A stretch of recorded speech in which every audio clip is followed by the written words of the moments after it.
Welcome back. It is 6:43 on your Friday morning. It was a big topic of conversation earlier this week. Mahoning County Commissioner Rimedio-Righetti during a meeting last week said, quote, "I get so frustrated with them that I want to go to Columbus and kill them all." She has since apologized. But this morning we're looking at what freedom of speech does and maybe doesn't cover, and whether there are some levels of protection for something a political figure says. Attorney Dave Betras is here for Legally Speaking. Good morning, Dave. Good morning. Well, what Carol said was clearly inappropriate. Yeah.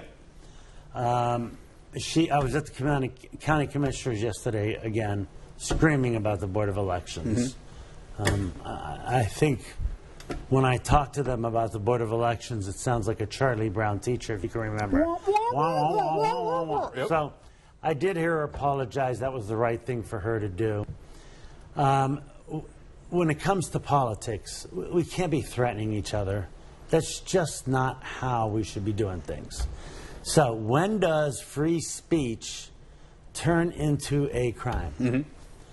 If I say to you, Steve, I'm going to come over there and I'm punch in the mouth, okay?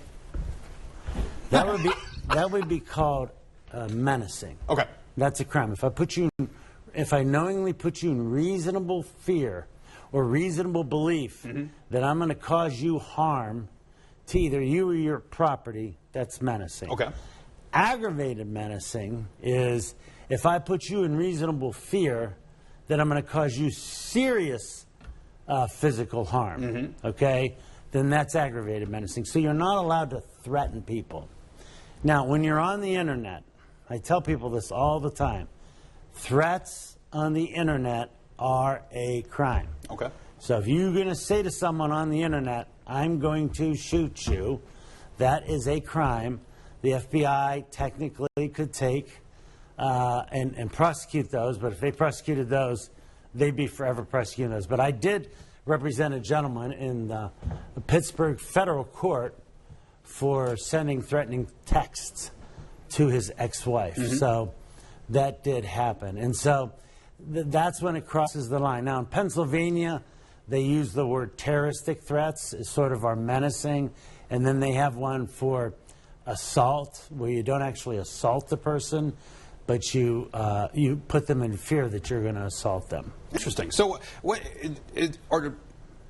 politicians say, is there politically protected free speech if it's said in a certain way, in a certain place during a meeting?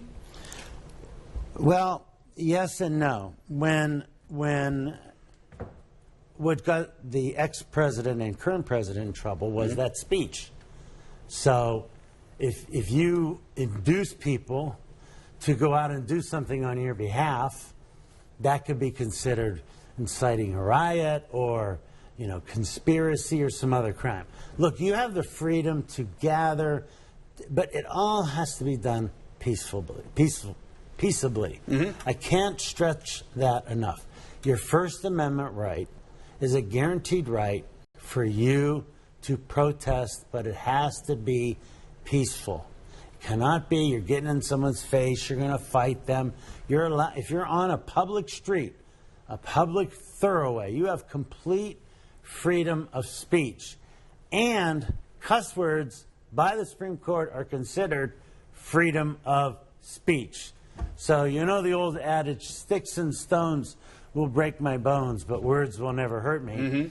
Unless someone is threatening you, like I'm going to come and kill you, they could basically say anything in a public forum as long as they don't put you in reasonable fear of harm. Yeah, so, as long as they're not threatening to pick up the stick or stone. Exactly. So a lot of people think that, you could say anything you want. You basically can. And they always use the adage, you can't shout, fire in a crowded theater, things like that. But what gets people mostly in trouble is when they say, well, I'm going to come over there and beat your butt. Now, I say this to my coworkers all the time. I say, you do that one more time, I'm going to throat punch you. They know I don't mean it. Yes. Okay? And so I was in court the other day with Jim Melfi, and I was explaining something to the judge, and Jim Melfi felt that he needed a 41-year lawyer and a 6-year lawyer sitting behind me. He goes, Judge, let me further explain what Mr. Betras said. We got out of court. I said, you do that to me one more time, and I'm going to throat punch you. That's good. So that's how it is. I like the inner workings. So, those stories are fun. He brought the goodies, by the way. We are well taken care of once You again. gotta go down, listen to me. If you don't go to Landmark and get that cinnamon roll or that apple crust crisp, then there must be something wrong with you, because they're absolutely fabulous. They are. I agree.